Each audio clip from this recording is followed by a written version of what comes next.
Subscribe now and press the bell icon. Never miss an update.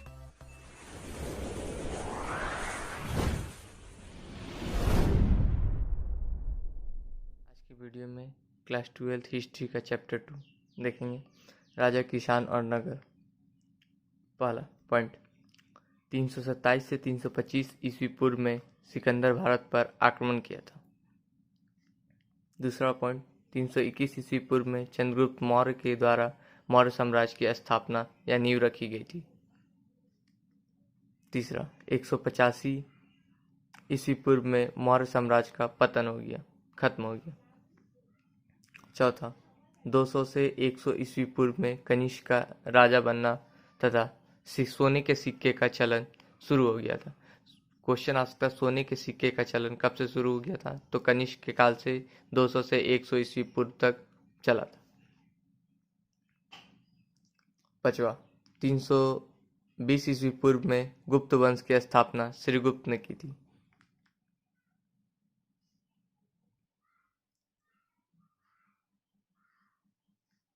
छठा, 335 से 375 ईस्वी पूर्व में समुद्रगुप्त का शासन हुआ था। सातवां, 1784 ईस्वी में बंगाल एशियाटिक सोसाइटी की स्थापना की गई थी। ऑब्जेक्टिव क्वेश्चन आता है इसमें, बंगाल एशियाटिक सोसाइटी की स्थापना कब की गई थी, तो 1784 ईस्वी में।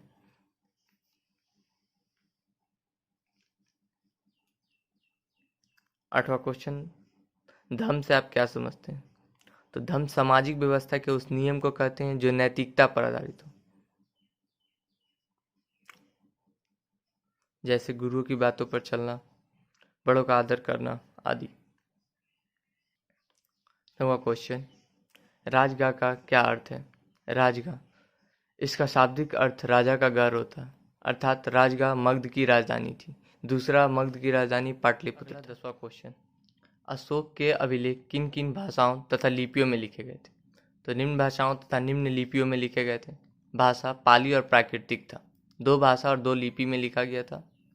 लिपि ब्राह्मणीय और खरोष्ठी थी। अगला क्वेश्चन, धर्म प्रवृत्तिका का क्या अर्थ है। धर्म प्रवृत्तिका, इसका अर्थ धर्म का प्रचार करना होता है। जगह जगह पर जाकर धर्म का प्रचार करते थे, उसे धर्म प्रवृत्तिका कहते हैं। अगला क्वेश्चन, तीर्थ क्या है। तीर्थ, गुप्त काल में तीर्थ उच्च अधिकारियों को कहते थे। जो उच्च अधिकारी होते थे गुप्त काल में, उसे तीर्थ कहते हैं। अगला क्वेश्चन, अभिलेख क्या है। अभिलेख उस लेख को कहते हैं जो पत्थरों पर, दीवारों पर, ताम्रपत्र, भोजपत्र पर लिखे होते थे, उसे अभिलेख कहते हैं। भुक्ति किसे कहते हैं। भुक्ति, गुप्त काल में प्रांतों को भुक्ति कहा जाता था। जो प्रांत होते हैं उसे भुक्ति कहते हैं। ये विश्वसनीय लोगों को दी जाती थी, जैसे राजकुमार एवं अधिकारी लोग को। अगला क्वेश्चन, बीथी किसे कहते हैं। एक बीथी में अनेकों गांव होते हैं। जहां पर बहुत सारे गांव होते हैं उसे बीथी कहते थे। विषय शब्द का क्या अर्थ है। गुप्त काल में विषय जिला को कहते हैं। इसके मुख्य अधिकारी को विषयपति कहते हैं। उत्तरापथ, मौर्य काल में उत्तरापथ उस व्यापारिक मार्ग को कहते हैं जो अत्यंत ख्याति या खराब होता था। यह तक्षशिला से पंजाब, दिल्ली, मथुरा जैन मार्गों से होकर भौज स्थान तक था। उत्तरापथ का मतलब एक व्यापारिक मार्ग होता था जो बहुत ही खराब होता था। अगला 18वां क्वेश्चन, समुद्रगुप्त को भारत का नेपोलियन क्यों कहते हैं, तो समुद्रगुप्त को भारत का नेपोलियन इसलिए कहते हैं क्योंकि नेपोलियन फ्रांस का रहने वाला था। उसने लगभग सारे यूरोप को जीत लिया था। ठीक उसी प्रकार समुद्रगुप्त भी लगभग पूरे भारत को जीत लिया था, इसलिए उसे भारत का नेपोलियन कहते हैं। मौर्य साम्राज्य का उदय कब और किसके द्वारा हुआ, इसमें एक प्रमुख स्थान जोड़ने वाला कौन था। मौर्य साम्राज्य का उदय 321 ईस्वी पूर्व में चंद्रगुप्त मौर्य के द्वारा किया गया। इसमें कलिंग राज्य को जोड़ने वाला इसका पोता अशोक था। अगला 20वां क्वेश्चन, पन क्या है, तो गुप्त काल में पन चांदी नामक एक सिक्का होता था जिसका वजन 3/4 तोला होता था। कर्मचारियों को वेतन उसी पन के रूप में दिया जाता था। उच्च अधिकारी को 48,000 पन दिया जाता था और निम्न अधिकारी को 15 से 20,000 पन वेतन के रूप में दिया जाता था। एक चांदी का सिक्का होता था जो गुप्त काल में चलाया गया था।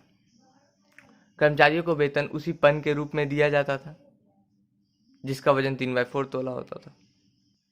अगला 21वां क्वेश्चन, एहोल अभिलेख क्या है, इसके महत्व बताएं। एहोल अभिलेख यह चालुक्य राजा पुलकेशिन द्वितीय के दरबारी कबीर रतिकीर्ति ने उसके जीवन के पराक्रम या विवरण के बारे में लिखे हैं। उनके अनुसार पुलकेशिन द्वितीय ने गुजरात के तट मैसूर राजाओं को गंगा तथा दक्षिण में चेराचोल नामक पांड्य शासकों को भी हराया। पुलकेशिन द्वितीय ने पल्लव शासक नरसिंह ब्रह्मन से युद्ध के समय 642 ईस्वी में मारे गए। अगला 22वां क्वेश्चन, जूनागढ़ शिलालेख किसे कहते हैं। तो जूनागढ़ का शिलालेख यह गुजरात के जूनागढ़ के समीप मिला था। गुजरात में एक जूनागढ़ नामक जगह है, वहां पर एक शिलालेख मिला था। इस शिलालेख की लिपि ब्राह्मणीय थी और भाषा पाली थी। इस शिलालेख में अशोक के धर्म, साम्राज्य तथा नैतिक नियमों का वर्णन किया गया है। उसे जूनागढ़ का शिलालेख कहते हैं।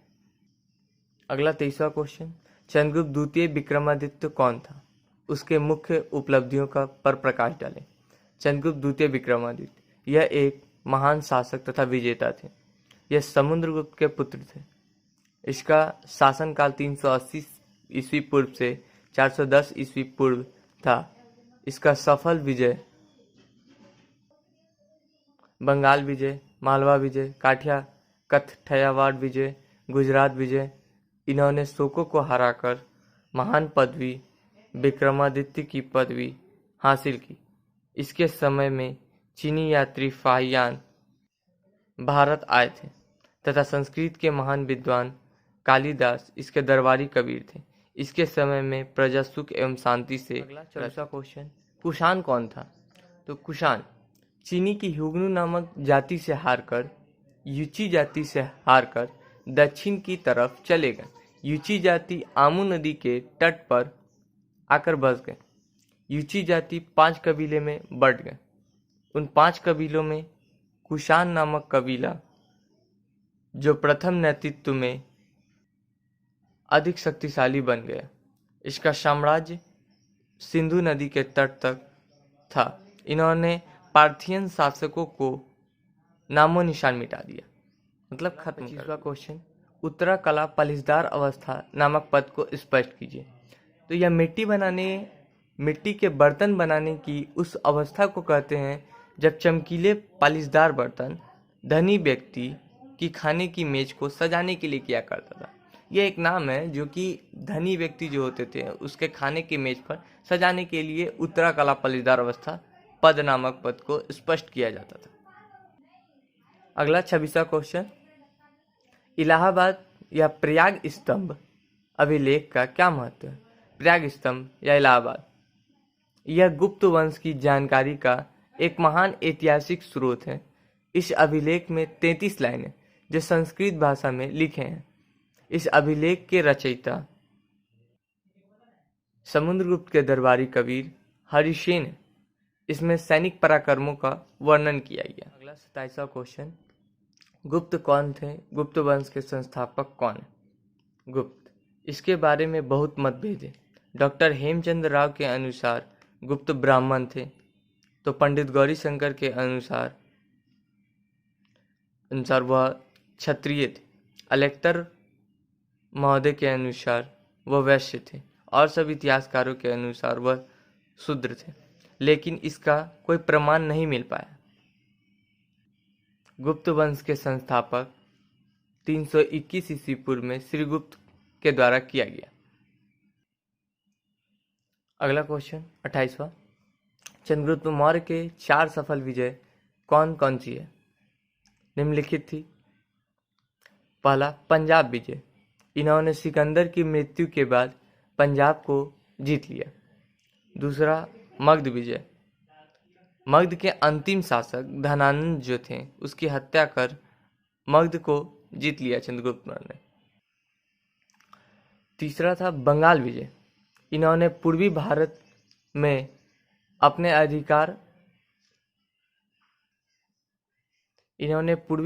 में बंगाल को जीतकर अपने अधिकार में कर लिया था।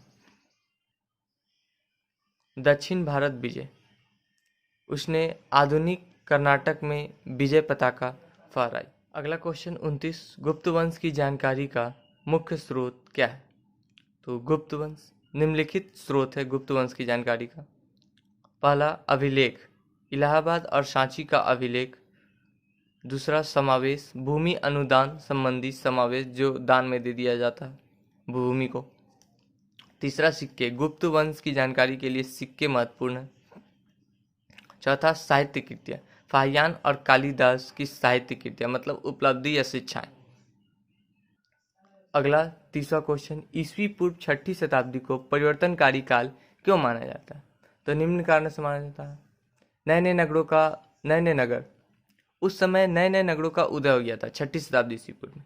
दूसरा, लोहे का प्रयोग तथा सिक्के, लोग लोहे का प्रयोग करना सीख गए थे और सिक्के का विकास हो गया था ईस्वी पूर्व 6ठी शताब्दी में।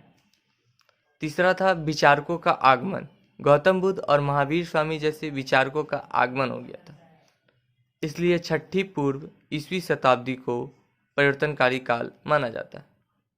अगला पॉइंट है 31, मेगास्थनीज। यह एक यूनानी यात्री थे जो चंद्रगुप्त मौर्य के शासनकाल में भारत आए थे। इन्होंने इंडिका नामक पुस्तक लिखे थे। यह 30वीं शताब्दी में भारत आए थे। क्वेश्चन आता है, निम्नलिखित विदेशी यात्री किन राजा के समय में आए थे? तो 3 विदेशी यात्री थे, मेगास्थनीज, फाहियान और ह्वेनसांग, जिसके बारे में हम आगे पढ़ेंगे। दूसरा विदेशी यात्री थे फाहियान। यह एक चीनी यात्री थे जो चंद्रगुप्त द्वितीय विक्रमादित्य के शासनकाल में भारत आए थे। इसका काल 6ठी शताब्दी ईस्वी था। अगला पॉइंट पूर्व था 33वां है ह्वेनसांग। यह भी एक विदेशी यात्री थे। यह एक चीनी यात्री थे जो हर्षवर्धन के शासनकाल में 7वीं शताब्दी में भारत आए थे। 34वां पॉइंट है हिर्यक वंश। यहाँ से स्टार्ट हो जाता है। तो बिंबिसार, यह हिर्यक वंश का तथा मगध का प्रथम शासक था। दूसरा 35वां पॉइंट है अजातशत्रु, बिंबिसार का बेटा था। यह बिंबिसार अपने पिता की हत्या कर मगध का दूसरा सम्राट बना। 36वां पॉइंट है अजातशत्रु का बेटा उदयन। यह अजातशत्रु अपने पिता की हत्या कर मगध का तीसरा सम्राट बना।